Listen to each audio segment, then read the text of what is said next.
Hey, this is Cgaga 60 Inches Daily Tips. Subscribe to make your daily life easier.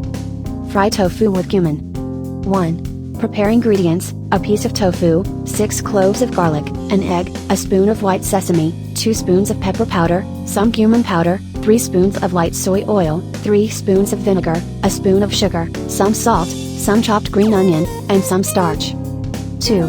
Make sauce. Put pepper powder, white sesame and chopped garlic into a bowl and pour into hot oil to make them spread out flavor.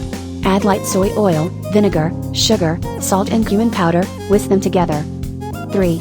Cut tofu into some 1 cm thick tofu slices, coat every slice with starch first then egg juice. 4. Heat few vegetable oil, fry tofu slices with middle or soft fire until both sides of tofu turned into golden, pour out the rest oil. 5. Coat tofu with sauce in the pan. 6. Dish off, sprinkle the tofu with chopped green onion. Thanks for watching. Subscribe us for more tips.